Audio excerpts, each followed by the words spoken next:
morning, ladies and gentlemen. We're going to be starting our janaza shortly, but before we do, I kindly remind you to please turn off your cell phones or at least put them on vibrate.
Assalamu alaikum.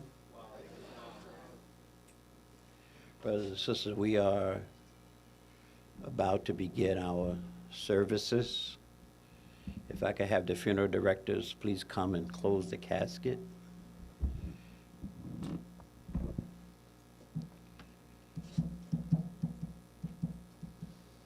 Can you get brother to come?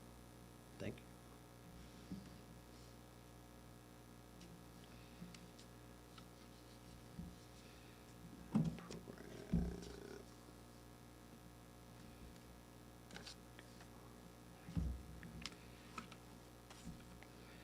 How's everyone feeling? Under the circumstances, very honored to be here with you. Just going to wait for the director to come and close the casket, and then we'll begin.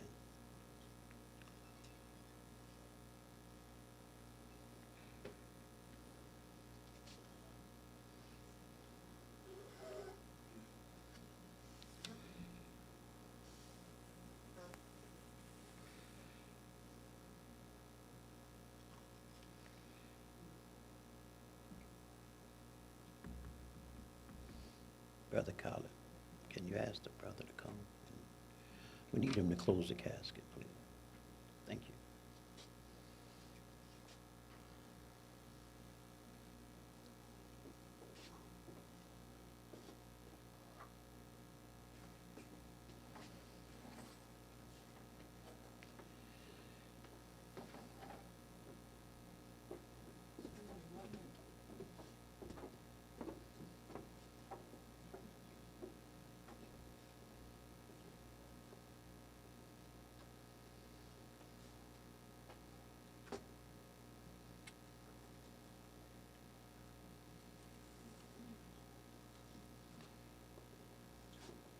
In case y'all don't know, that's my aunt. I will interrupt the funeral. Excuse me. I apologize.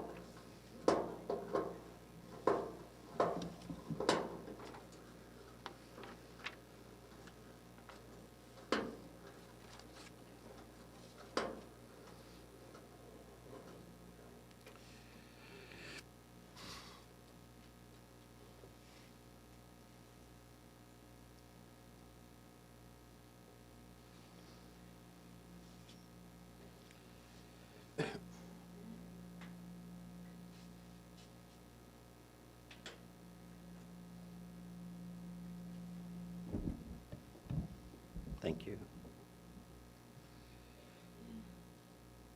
Bismillah ar-Rahman ar-Rahim. I bear witness that there is no God but Allah, and I bear witness that Muhammad is his messenger and servant.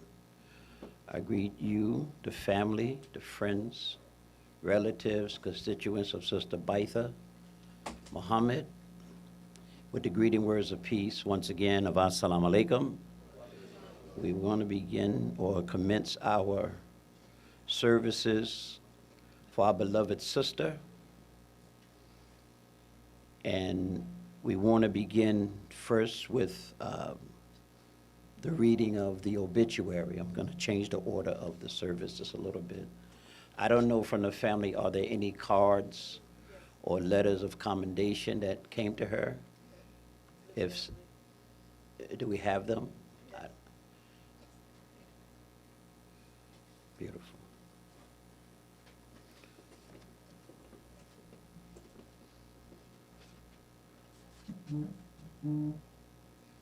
Sister Paula, could you come down front, please?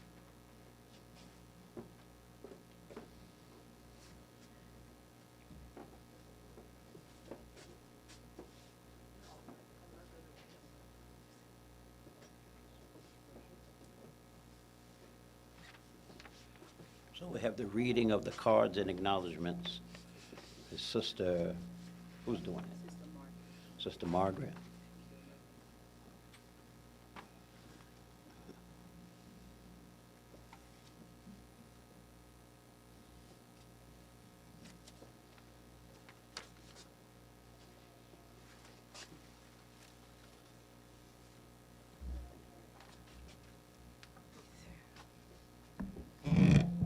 Assalamu alaikum. Cards. I'm not, Sister Paula is doing cards. She said you're doing everything. Okay. Reading of the cards. In sympathy.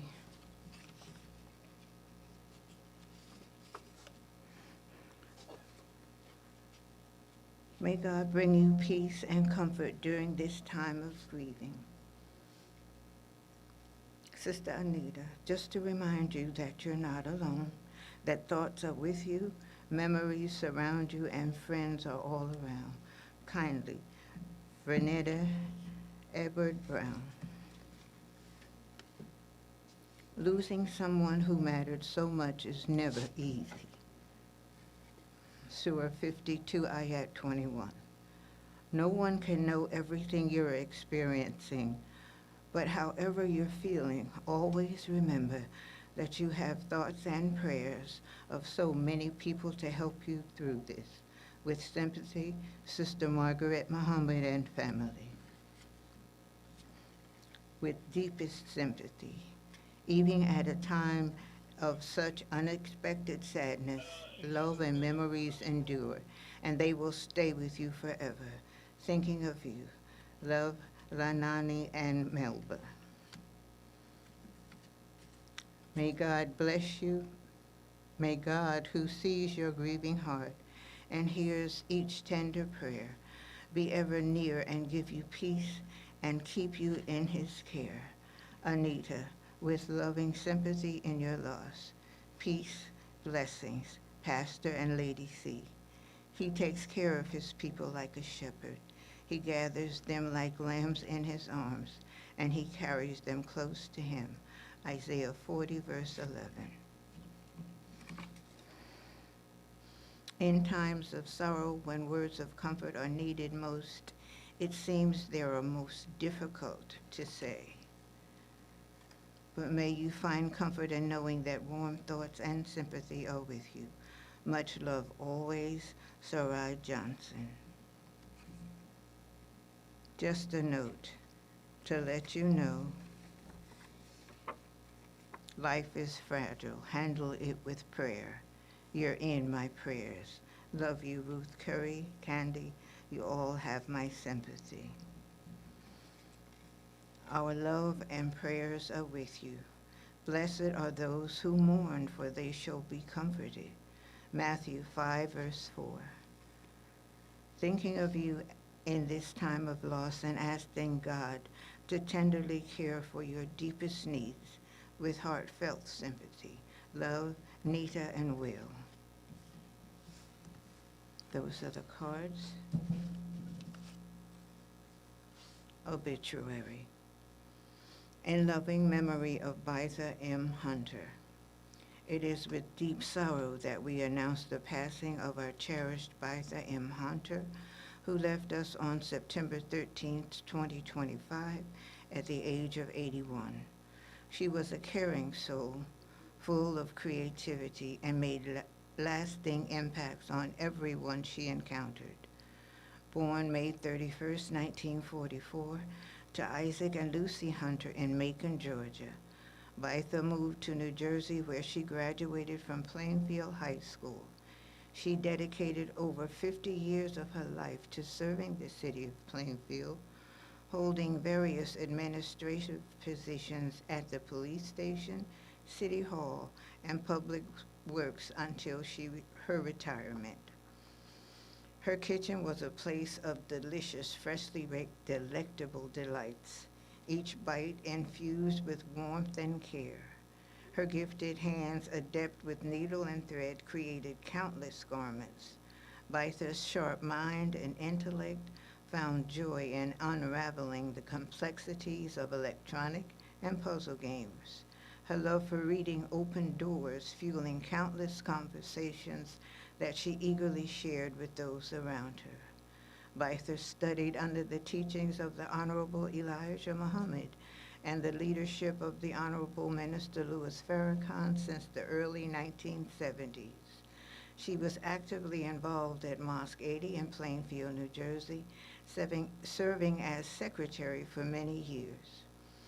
Bitha was preceded in death by her daughter, Patricia Piles Darrell, her daughter Gwen, her father Isaac, her mother Lucy, her brothers Isaac Hunter Jr., Charles Jackson, and Robert Lee Thomas. She is survived by her sons Ronald Hunter and Brian Johnson, married to Melissa, along with her daughters, Christine Moore, deceased, Orlando, Anita Hunter, and Cheryl Ali Muhammad.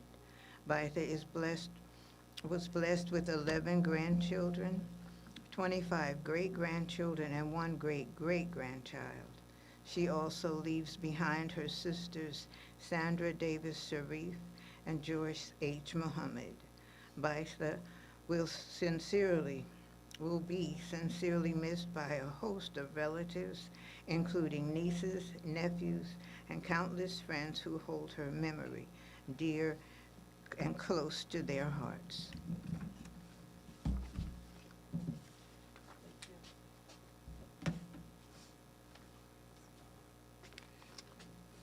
And then we also have a resolution from the Faith Christian Outreach Center.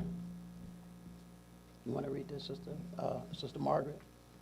I don't have my reading glasses on. If you would. There's a resolution here.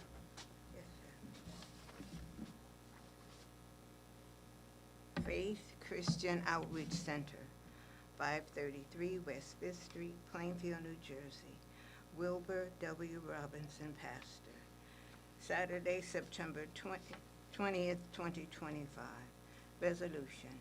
I would not have you ignorant, brethren, concerning them which are asleep, that ye sorrow not, even as others which have no hope. 1 Thessalonians 4:13. To our sister Anita Hunter, whereas it is with great sorrow that the entire membership of Faith Christian Outreach Center, Plainfield, New Jersey, extend to you, Anita, and the entire Hunter family our deepest sympathy during the passing of your beloved mother, Mrs. Bitha Hunter. Whereas the heart, like the hand, has a memory where the most precious keepsakes are stored. May your heart be filled with enduring and beautiful memories of your beloved mother, Bitha. In this time of profound sorrow, may you find comfort in the assurance of God's presence. We encourage you to lean on your faith and on the support of each other, knowing that your cherished memories can bring solace and that your love for your mom, Bitha, will live on eternally. Be it resolved that as you gather to honor the memory of Bitha Hunter, you may draw strength from everyone assembled. May this shared remembrance also bring comfort, love, and support to your entire family in the days ahead.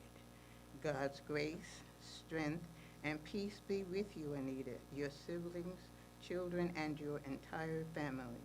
Please know that you are all in our thoughts and prayers. Pastor and Mrs. W.W. Robinson and your Faith Christian Outreach Center family, Plainfield, New Jersey. Thank you so much. Such a beautiful read.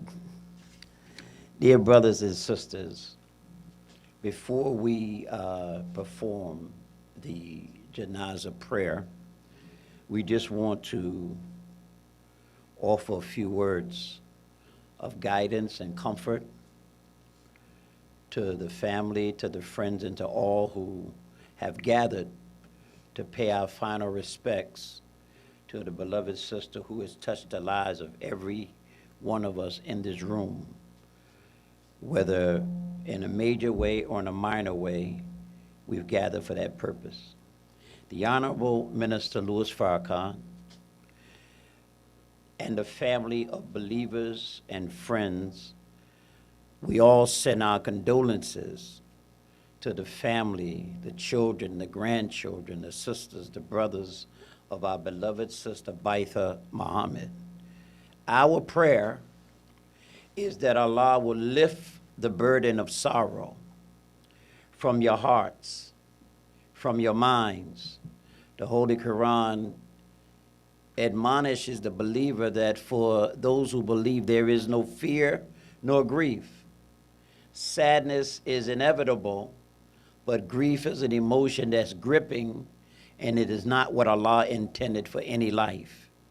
He knew that we would all suffer loss. He knew that we would suffer the pains, and He equipped us with the mental capacity when our minds are balanced to endure loss and understand that this is the irrevocable will of Allah that He has ordained. He gives life, and Allah is the ultimate cause of all death. He shapes and evolves us in the wombs of our mothers. Some He takes in the womb. Some He takes in the cradle. Others He takes in their youthfulness, and others He allows to grow to an old age. But no matter what the time, the place, the circumstances, everyone who lives on this planet will reach this same inevitable event. The Holy Quran, which is the Muslims' book of scripture, teaches us that every soul must taste of death. The only way to escape this reality is to never have been born onto Allah's planet. No one knows when, where, how, or what the circumstances will be that we shall make our transition, but all of us will face the inevitable accident of time. Life and death are necessary for the continuation of the universe.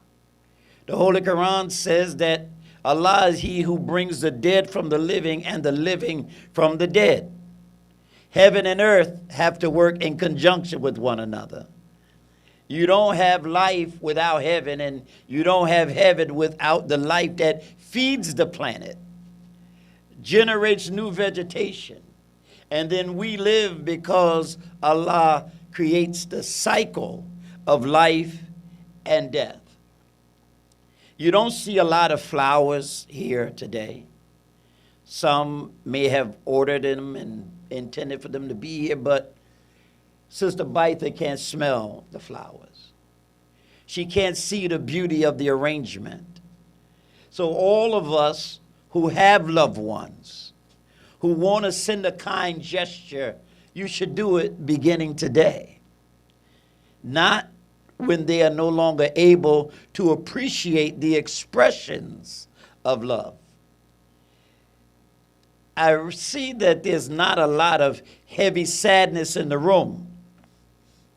And that is, in most instances, a good thing, because it suggests that there was an open exchange of love and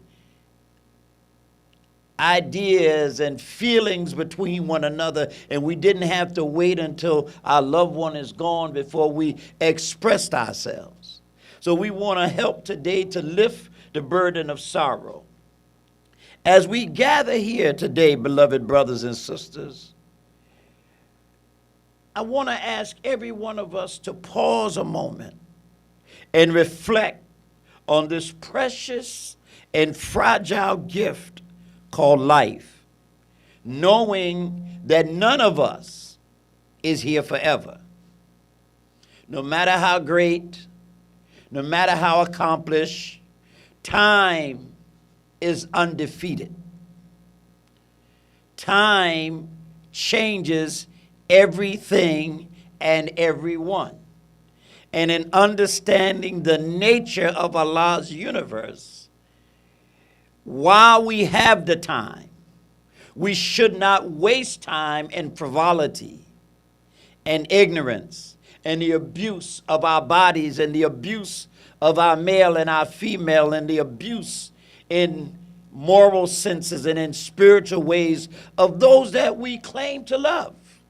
Because soon, and time is so fleeting, it's so quick. We can all go back in our mind's eye and remember when we were just 5 years old, your first day of school. You can recall it. If you're 80 years old, you can recall that like it was yesterday, because the time that we have on the planet is so small and so short, and our existence in the grand scheme of things is so minute that we should use our time very wisely to show honor to Allah, God, for permitting us to live on his planet. Every life form justifies its existence on this planet by being itself. So Allah creates the human being according to the Holy Quran to be upright. Set our face toward religion, being upright to him who created the heavens and the earth. It's the nature of Allah in which he has created the human being. So our duty and responsibility in life as we reflect and we say farewell to our loved one is that we live a life that would justify our existence on Allah's planet. You don't have unemployment lines for birds. I've never seen any of Allah's creatures asking for help.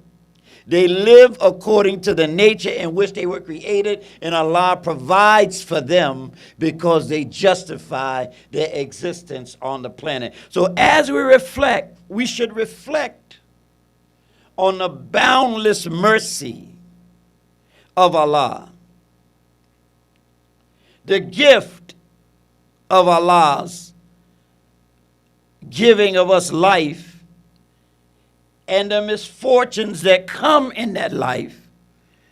But when the righteous experience misfortunes, we say, from Allah we came, and to Allah is our eventual return.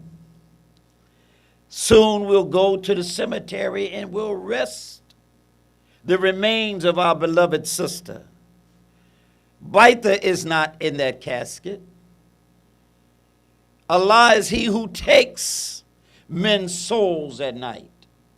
And if the decree of death has not come, then he returns that soul. But if the decree of death has come, he takes that soul to himself. And then we come to show honor and give a farewell to the remains of our beloved sister, but she lives. We don't speak of those who are slain or who die in the way of Allah as dead. They are alive, but we may not perceive it. But when we draw from the beauty of this beautiful sister, we all know that Sister Bitha will live. We can bring her up in our minds. This is Allah's irrevocable will. We wanted her among us. We want those of our loved ones who may be suffering with sickness to stay among us. And sometimes it may be a little selfish on our part when they run their leg of the race, when they provided and set beautiful examples for us, and then they want to take their rest. The righteous kind of know when they're ready to take their rest. Allah's prophets decide in some circumstances when they're ready to take their rest. Some of the holy wise scientists of God, they begin to overeat because they want to hasten on the death that they are in, that they're welcoming, because they've done their part on Allah's planet. Our sister has done her part. You and I are testaments that she's done her part. The children, the grandchildren, the great-grandchildren, each generation got more and more because she has done her part. Would you agree with that? Janazah means the burial of our deceased. Allah, the Honorable Minister Farrakhan, teaches us, directs in the service of the deceased not to spend inordinate amount of money, incurring heavy expenses. Sad songs are not played because we don't want to conjure the emotion and make you cry, as if crying is a greater gesture of love. Rather, we want to lift the burden of sorrow. So we don't play sad songs and no eulogies. Because eulogies are not a bad thing if we're honest. But sometimes somebody who's not so right can be turned into an angel of light through a eulogy. But if we were to open it up for eulogies, everyone in this room has something to say about Sister Bitha. Everyone would have a testimony. Everyone would have a story. Everyone would have an experience very different from the other, because in her simplicity, she was a very complex sister and woman who touched the life of each one individually. And as individualistic as we are, so was the many dynamics of her personality. So we offer prayers and we thank Allah for having had the opportunity to share space and time with his servant, Sister Bitha Muhammad. We must keep the mercy of Allah out front. And we don't want to do anything or say anything to add grief and heaviness to the heart of this beloved family as they suffer the separation of their mother, their sister, their auntie, their grandmother. That brings pain. So we want to do all in our power to offer guidance to lift that burden. For the time that I've known Sister Bitha, she was always a very devoted, sincere, and committed member of the Nation of Islam, and she lived the life of a Muslim. Through many trials, through her sickness, she was always charitable. She got to a point where she physically couldn't be as active and present as she once was. And all of us, beloved brothers and sisters, if we are fortunate, will go that same route. So we honor our mother and our father. We lower our wings to those who paved the way for us, whose head hits against the stone like a baby coming out of the womb. The cervix and the skull of that child are paving the way for the rest of the body. And when men and women live their lives with dignity and uprightness, they make a way for each one of us, even though we ourselves may not be ready to live that kind of life. Now, we want to get ready to offer the janazah prayer. The Honorable Minister Louis Farrakhan teaches us from the Honorable Elijah Muhammad that before we perform the prayer, the head of our deceased, the casket will be turned by the funeral director. The head facing north, the feet facing south. Why?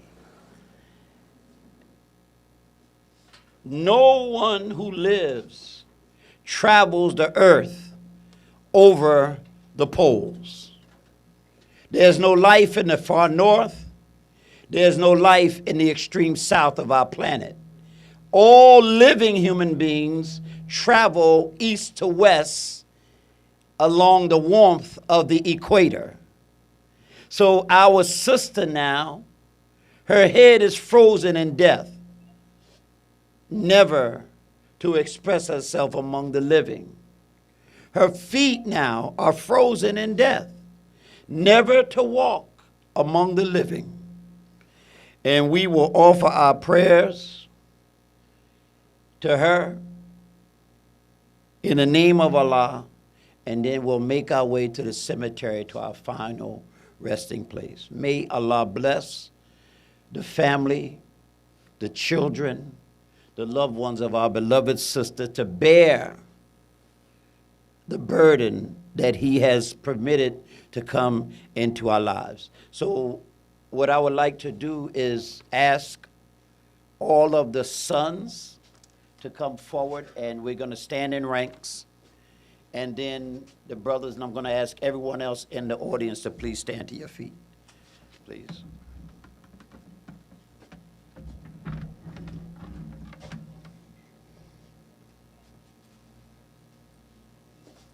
You can come right this way, brothers. Come on up.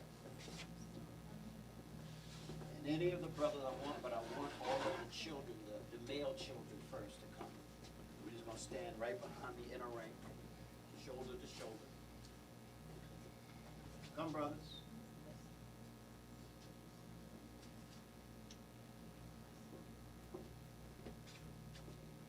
So during this prayer service, I'm going to offer 4 top beers. And all follow in silence. And traditionally, this janazah prayer is performed in Arabic and is performed silently. But we are people who don't know Arabic. And many of us in this room are not Muslims as such. So out of respect for the family and the loved ones, we want to offer it in English, and we want to offer it in an audible tone. Okay? Let's come. Let's come on one street, rank shoulder to shoulder. Any other brothers want to come? We have the space.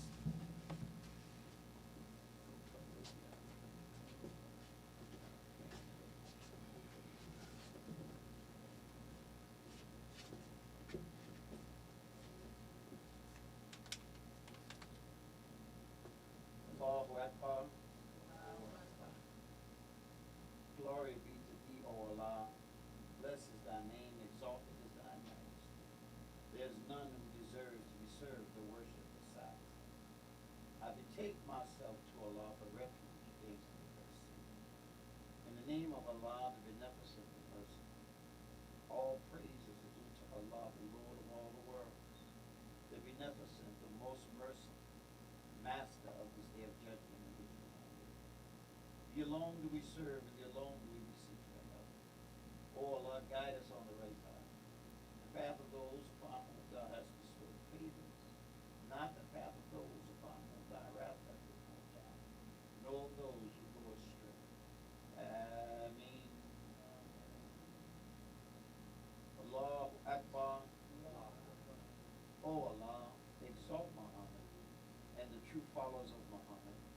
thou didst exalt Abraham and the fathers of Abraham. Surely thou art praised and magnified. And O Allah, bless Muhammad and the true followers of Muhammad. As thou didst bless Abraham and the true followers of Abraham. Surely thou art praised and magnified. Allahu Akbar. O Allah, grant protection to our living and to our dead, and to those who are present and those who are absent, and to our young and to our old folk, and to our male and our female. Allahu Akbar. O Allah, whomsoever thou grantest to live from among us, cause him or her to live in Islam. And whomsoever thou causest to die, make him or her to die in faith. And O Allah, do not deprive us of her reward, and do not make us to fall into trial after her. Assalamu alaikum rahmatullah. Assalamu alaikum rahmatullah.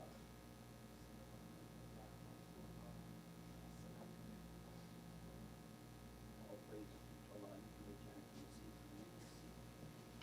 Thank you. That concludes the prayer for our deceased sister, Bitha Muhammad. Now, we have one more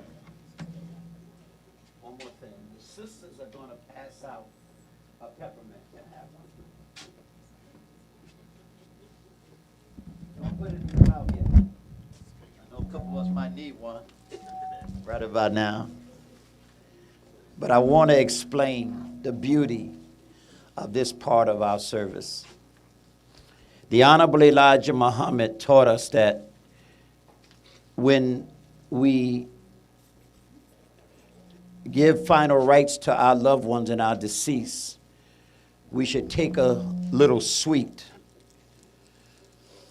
This piece of candy in its wholeness represents the body of our beloved sister.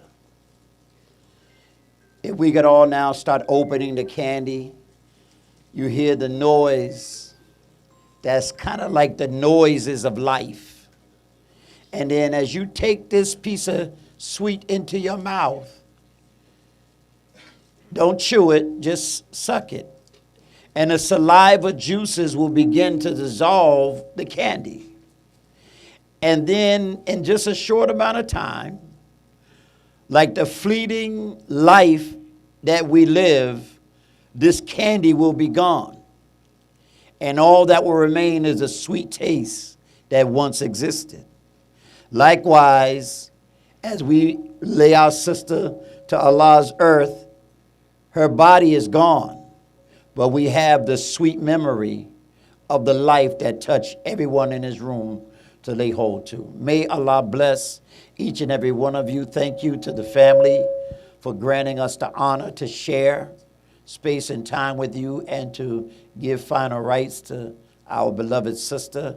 And at this time, we're going to turn the services back over into the hands of our funeral director. I will ask that the immediate family be permitted, if possible, to remain behind, and they can reopen the casket and every one of you could have your final farewell. Not every one of you are late.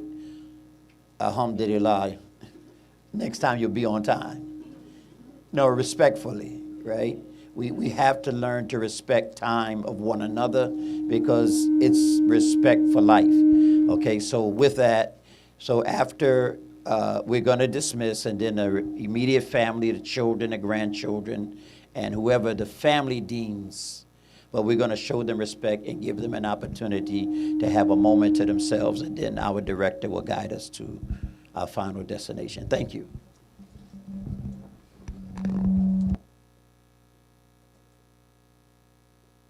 and gentlemen, just the immediate families of the remaining, please step outside to your cars. Those gentlemen who are pallbearers, please step outside by the hearse.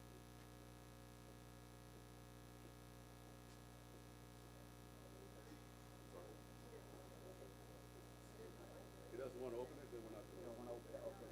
All right, casket will now be open. Please, ladies and gentlemen, please step out to your cars.